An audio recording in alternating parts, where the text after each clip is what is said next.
The death of Alberto Nisman, an Argentine lawyer who specialized in international terrorism, became known in the early hours of Monday, January 19, 2015. He was found shot in the head in his apartment in the Torre del Parque building in the upscale Parque Puerto Madero development in the neighborhood of Puerto Madero in Buenos Aires. In September 2017, the National Gendarmerie issued a report concluding that Nisman had been murdered. Background: Leo Alberto Nisman had been the special prosecutor in charge of the 1994 AMIA bombing investigation since the 13th of September 2004. The case had been marked by judicial misconduct, and had reached an impasse. The 2013 signing of a memorandum of understanding with Iran to facilitate the investigation led to a breach between Nisman and President Cristina Fernández de Kirchner. Nisman alleged that the signing of the memorandum with Iran was part of an effort to cover up alleged Iranian complicity in the AMIA bombing in exchange for improved trade relations. The accusation was based on Nisman's belief that the administration had petitioned Interpol to lift red notices against numerous Iranian officials during the negotiations. The Secretary General of Interpol at the time, Ronald Noble, said on the 15th of January 2015 that no such requests had been made, and that Foreign Minister Hector Timerman had stated on each occasion the case was discussed that Interpol should keep the red notices effective, and that Prosecutor Nisman's assertion is false. Nisman's body was found the 19th of January.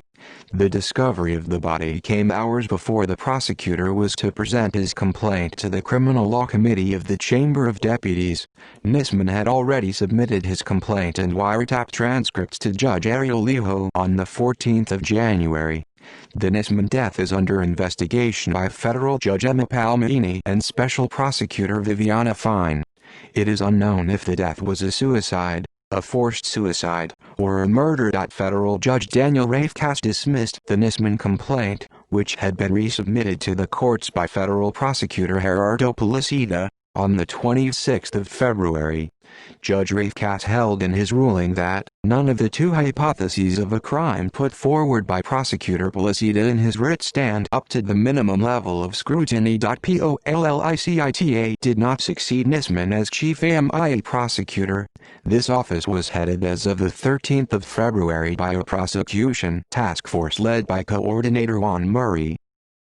Complaint: in a complaint issued on Tuesday, January 13, 2015, Nisman accused President Cristina Fernández de Kirchner, Minister of Foreign Relations Hector Timerman, Deputy Andres Larroque and the Piqueteros Luis de Elia and Fernando Estiche of concealment.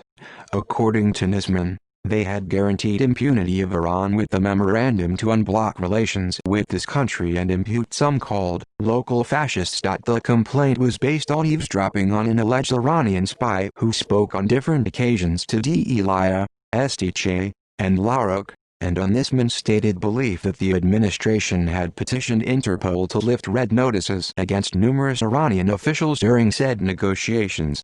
The Secretary General of Interpol at the time, Ronald Noble, noted on the 15th of January 2015, however, that no such requests had been made, and that, on each occasion that Foreign Minister Hector Timerman and I spoke about the Interpol red notices issued in connection to the AMIA case, Timerman stated that Interpol should keep the red notices effective. Noble added on the 18th of January that Prosecutor Nisman's assertion is false. Nisman claimed that Cristina Fernández had ordered an agent of the SIDE, Secretariat of Intelligence, she trusts, or Andres Larroque, and both delivered that to Estiche or to de Elia. De Elia communicated to the alleged Iranian agent Alejandro Yusuf Khalil, who telephoned Mohsen Rabbani, one of the parties accused of the 1994 bombing. According to Nisman, the reasons for the orders were intended to overcome the Argentina energy crisis through an exchange of Iranian oil with Argentine grains and even sell arms to Iran. Nisman claimed that to finalize the memorandum, the condition that Interpol red notices against several officials of Iran be rescinded was included, an assertion discredited by Interpol Director Ronald Noble. WikiLeaks claims that WikiLeaks cables also revealed that the U.S. Embassy in Argentina had given Nisman direct orders not to investigate any local connections to the AMIA bombing as well as any Syrian links to same, and that he was instead to assume guilt on the part of the Iranian suspects in the case regardless of evidence. But Cable actually said, Lagat officers have for the past 2 years recommended to Nisman that he focus on the perpetrators of the terrorist attack and not on the possible mishandling of the first investigation. https://wikileaks.org/plusd/cables/08 Buenos Aires 717_a.html. Death. Nisman was found next to a Bersa gun, .22 caliber, in his 13th floor apartment in the Torre del Parque building within the upscale Parque Puerto Madero development located in Puerto Madero, Buenos Aires, at 3 a.m. on Monday, the 19th of January 2015, after Nisman's mother failed to open the bathroom door. A locksmith managed to open a service door which was locked from inside. When they managed to get inside, Nisman's body was found lifeless on the floor, along with a pistol and a cap bullet. According to the autopsy, Nisman died the previous afternoon and had an entry bullet wound on the right parietal temple of his head, 2 inches above the ear. The bullet remained inside the head with no exit wound. His body was found inside the bathroom and blocking the door, and there were no signs of forced entry or robbery in the apartment. The paraffin test did not reveal any gunshot residue on Nisman's hands, suggesting that he may not have fired the gun himself. The results of such a test, however, may not be conclusive, as the gun involved is of small caliber and may leave no trace. His body did not have signs of physical attack, and Prosecutor Fine commented that there were no items suggesting the presence of other people at the crime scene. Fine announced on the 9th of February, however, that DNA from a second person was found on a coffee cup in the kitchen sink. Nisman had made numerous cryptic comments shortly before his death, including the WhatsApp message that said, "I'm better than ever and sooner than later the truth will prevail." The gun found did not belong to Nisman. It was registered in the name of an employee of the prosecutor, computer repair technician Diego Lagomarsino. Lagomarsino was a frequent guest at the Nisman residence, and is the last person known to have seen him alive.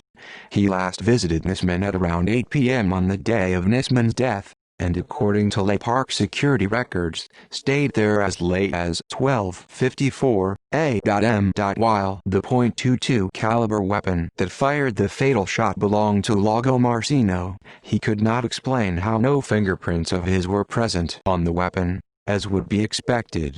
He claimed to have brought it to the apartment upon request, because Nisman distrusted his own custody. Accordingly, Nisman's 10-man security detail were not at home watching when Nisman died. Lagomarsino earned an unusually large salary as Nisman's personal computer technician, 40,000 pesos a month during 2014, $5,000 at the time. He was asked in a 5th of February press conference if he had a homosexual relationship with Nisman as well as a professional one, which he denied. Senator Salvador Cabral stated on the 25th of February that he had proof to that effect, and was subpoenaed by Prosecutor Fine to provide an affidavit. Senior Secretariat of Intelligence Officer Antonio Jaime Stiaso, who conducted many of the wiretaps ordered by Nisman, had been dismissed in a December 2014 agency shakeup and had persuaded Nisman to dismiss his 10-man security detail days before his death. Stiaso presented himself on the 18th of February for questioning by Special Prosecutor Fine after initially evading the subpoenas. Facing unrelated charges of smuggling, he reportedly fled the country for neighboring Uruguay a week later in a black pickup registered to one of the companies allegedly involved in the smuggling operation. Nisman's death caused an international stir and appeared in many news media worldwide. The death generated more than 1 million tweets. The prosecutor in the case said, There are no witnesses, and no neighbors who could provide data on what happened. It remains unknown if the death was a suicide, a forced suicide, or a murder. Following his death, there were massive protests across the country demanding justice and uncovering the cause of death. The official report released in 2017 concluded that Nisman was murdered, which contradicts previous government claims that he committed suicide. It states he was assaulted by two people, beaten and shot. 18F. On the 18th of February 2015, there was a silent demonstration, convened by the attorney congregation and federal attorney, in various cities in Argentina and abroad, in order to commemorate the death of Nisman a month earlier. An estimated 400,000 marched in silence in Buenos Aires in torrential rains to honor and mark his death. See also List of unsolved murders. References. External links: Death of a prosecutor.